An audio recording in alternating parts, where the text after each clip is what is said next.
Hey, what's up? Welcome to a brand new video, ladies and gentlemen, to your best kept secret on YouTube. That will be me, of course, because I guess being here on this platform for 6 years and nobody still knows who I am except for the nearly 15,000 of you right here.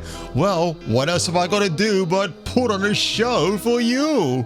Zoe Lund is Miss 45, the 1981 shocker horror from Driller Killer himself, Abel Ferrara. Who? And if you go on a date with Miss 45, make sure you never look inside of her fridge. Sexy seamstress by day, angel of vengeance by night, and she'll give you such a fright. Miss 45. She will literally blow you away.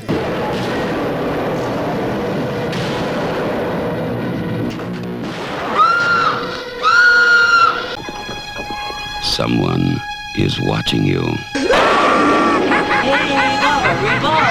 Someone is waiting for you. If food don't kill you, the service will. Someone wants to scare you to death.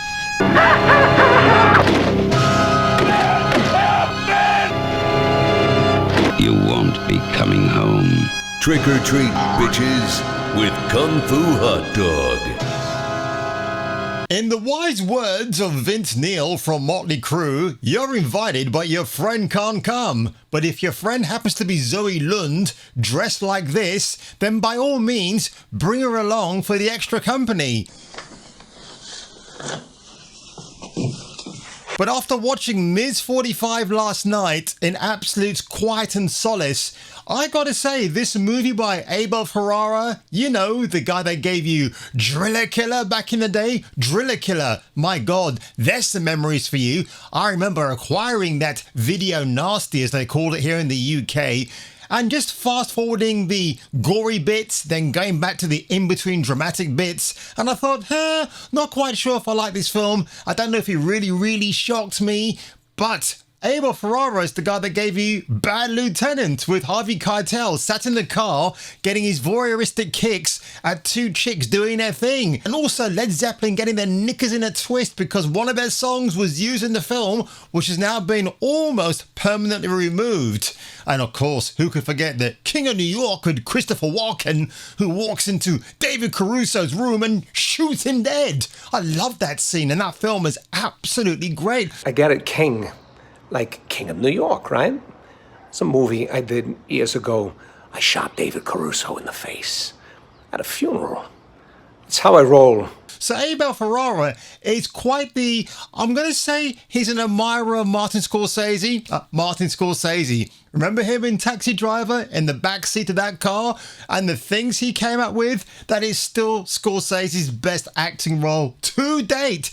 I know you must think that I'm, you must think I'm pretty sick or something. You must think I'm pretty sick. Right? You must think I'm pretty sick?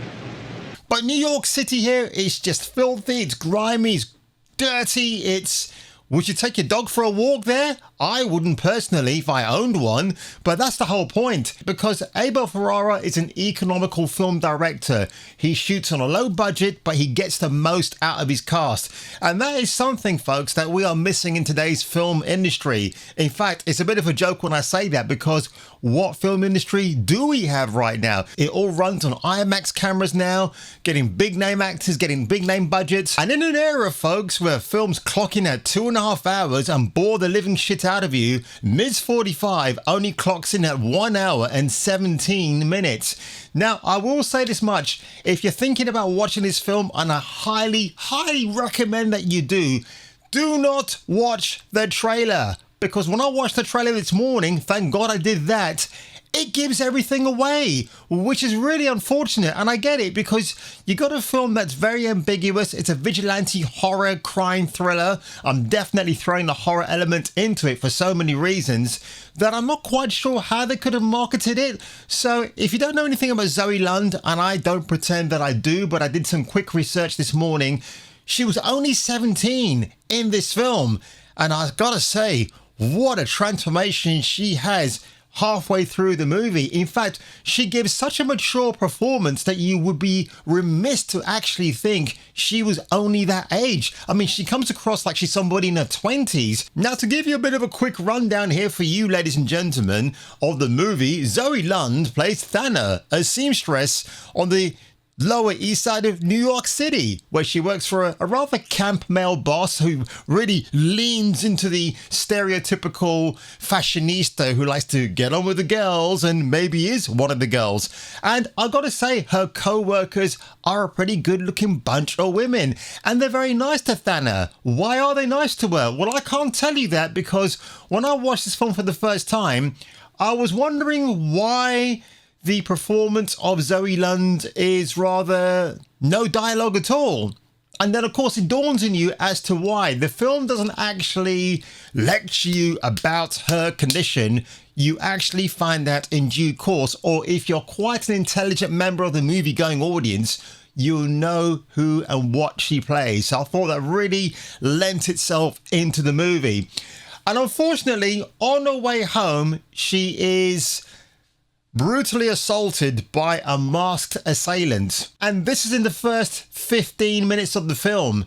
Not long after that, while she goes back to her New York apartment, which is also being burgled, by the way, guess what? The same assault happens to her again in her own apartment. I can't believe this shit actually happened. As a man of culture, I find it difficult to watch a woman being assaulted on film. It's a bit of a tough watch for me.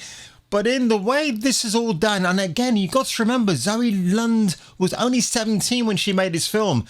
The way she tackles these scenes, I've got to give her some credit. I mean, holy moly, she was one of these actresses, and I speak of her in past tense because sadly she took her own life many, many years ago.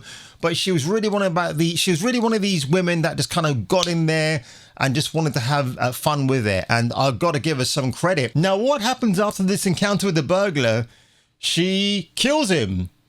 And what happens after that sets off a whole course of really messed up events in New York City. Before we had Michael C. Hall as Dexter Morgan, well, we've got it right here in the form of Thana. Now, don't worry, this is not even a spoiler. I've got to give you a little bit of a tidbit for you to understand why you need to watch this film.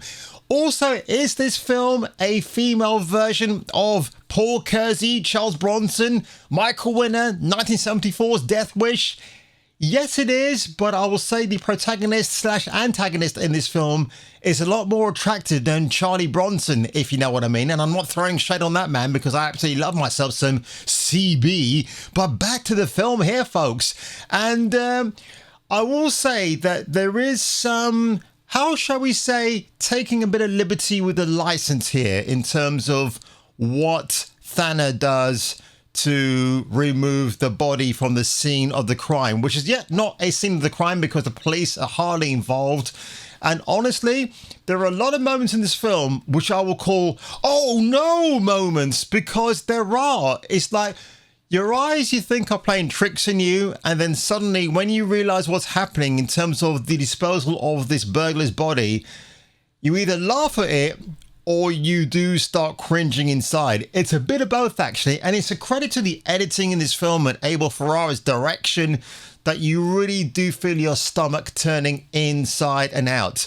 And I gotta say, oh my God, just the whole stuff with her transformation in the middle of the film. I mean, Zoe Lund was an extremely good looking woman. I mean, oh my God, I don't care that she's 17. I mean, I'm telling you, dude, this chick was rocking it from here to Palookaville. You know, she had a rock star approach to this film, and I really appreciate that. The burglar does leave behind the .45 gun, obviously becomes his signature prop in the entire film. And you will notice some not so subtle hints of Little Red Riding Hood. Red plays a prominent theme as a color in this movie. And oh boy, I will say this much.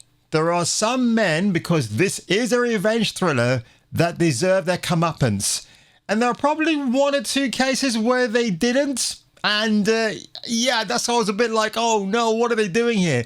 And I mentioned Charles Bronson's Death Wish before from Michael Winner. And the problem that I have with that film is that Paul Kersey doesn't actually find the people, which included Jeff Goldblum, by the way, who murdered his wife and seriously injured his daughter. He never finds them. And in this film, that kind of goes the same way as well. I was disappointed in that. But I will say, the third act of this movie...